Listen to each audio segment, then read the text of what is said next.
Assalamualaikum warahmatullahi wabarakatuh. Halo semuanya, kembali lagi bersama saya Kurnia Febrianti. Hari ini kita akan melanjutkan materi mengenai persamaan kontinuitas. Sebelumnya kita sudah belajar materi fluida ideal dan debit, yang mana debit itu adalah volume fluida yang mengalir pada suatu penampang dalam satuan waktu tertentu.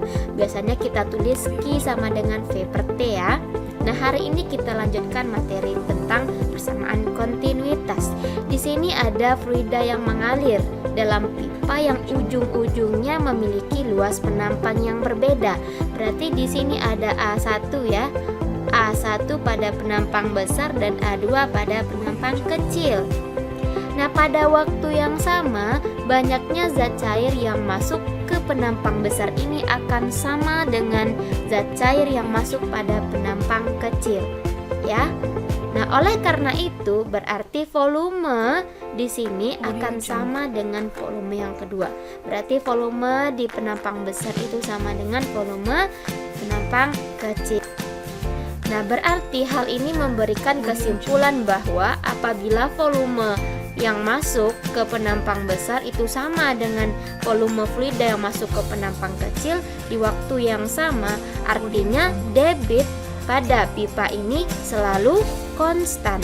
Artinya dapat kita tulis dalam bentuk persamaan, yaitu Q1 sama dengan Q2, yang mana A1 dikali V1 sama dengan A2 dikali V2, yang mana Q1 itu adalah debit, satuannya meter kubik per second, dan A itu adalah luas penampang.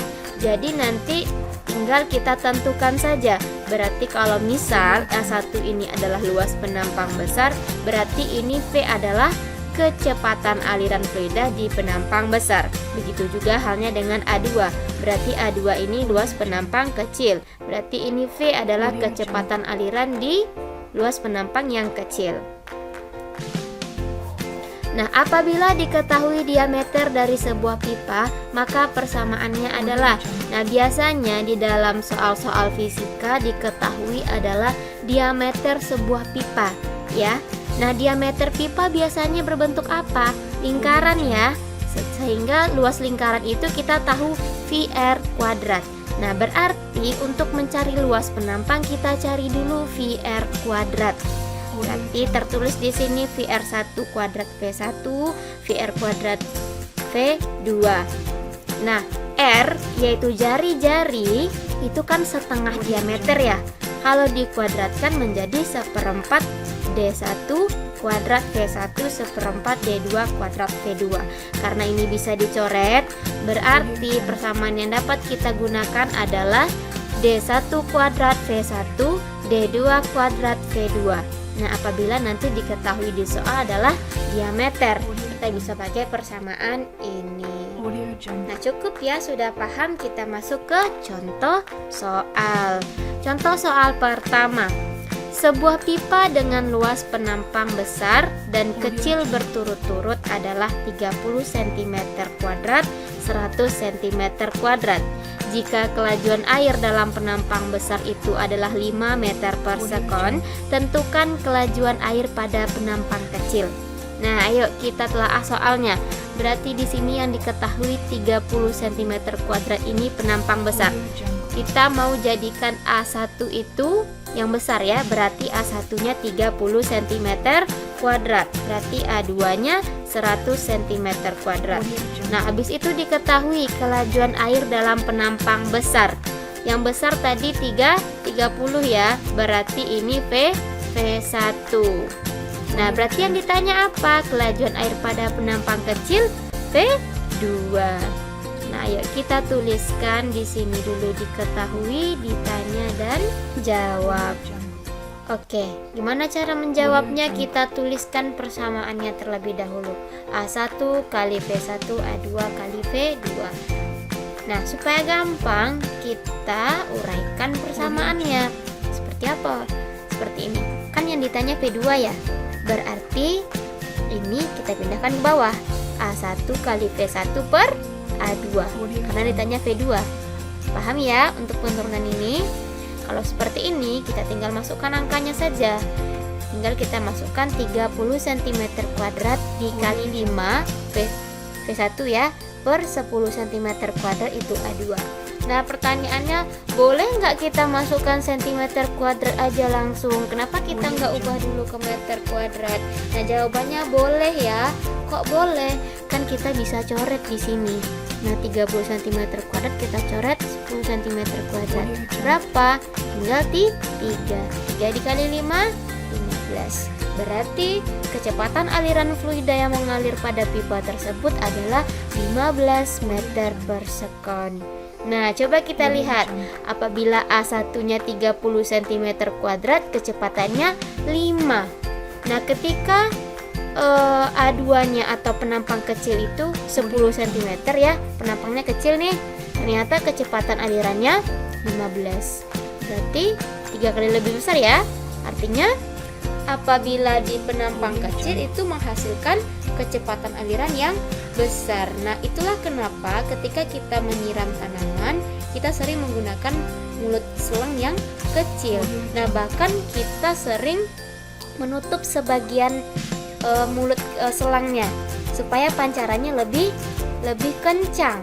Nah, karena apabila luas penampangnya kecil, dia akan menghasilkan kecepatan aliran yang besar. Paham sampai situ? Kita lanjut ke contoh soal kedua.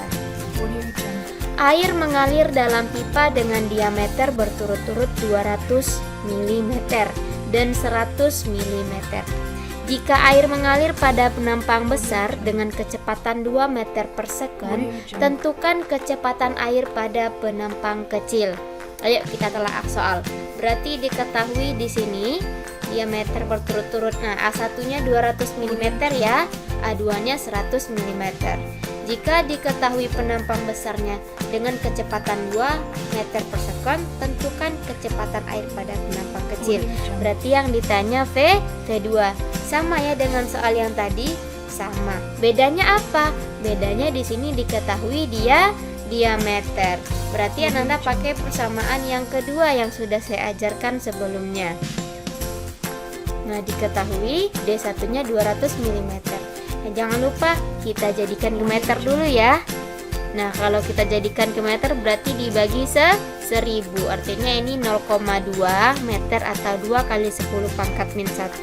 Kalau 100 mm berarti 0,1 meter atau 1 kali 10 pangkat min 1 meter. Nah, untuk V1-nya atau kecepatan aliran di penampang besar itu 2 meter per sekon. Yang ditanya kecepatan aliran di penampang kecil ya, itu V2. Gimana cara menjawabnya? Kita pakai rumus yang kedua yang saya ajarkan tadi. D1 kuadrat dikali V1 sama dengan D2 kuadrat V2. Nah, berarti kita uraikan lagi sama seperti tadi. Kita mau cari V2, berarti D1 kuadrat dikali V1 yang di sini, yang ini tarik ke bawah, berarti per D2 kuadrat. Kalau sudah seperti ini, kita tinggal masukkan saja angkanya. 2 kali 10 min 1 meter dikuadratkan dikali 2 meter per sekon, dibagi 10 pangkat min 1 kali dikuadratkan. Dikuadratkan hasilnya 4 kali 10 pangkat min 2 dikali 2, 10 pangkat min 2. Ya, jangan salah di sini. Kalau bilangan berpangkat dikuadratkan artinya dikali. Ini min 1 kali 2, makanya ini 2. Ini min 1 kali 2, makanya ini 2. Nah, karena bentuknya sama berarti bisa dicoret. Kalau kita coret, apa yang tinggal lagi? 4 dan 2. 4 dikali 2, 8. Jawabannya berarti kecepatan aliran di penampang kecil adalah 8 meter per sekon. Oke, gampang sekali ya materi hari ini. Semoga Ananda semua paham. Silahkan belajar lebih giat lagi. Fisika itu menyenangkan. Assalamualaikum warahmatullahi wabarakatuh. Sampai jumpa lagi.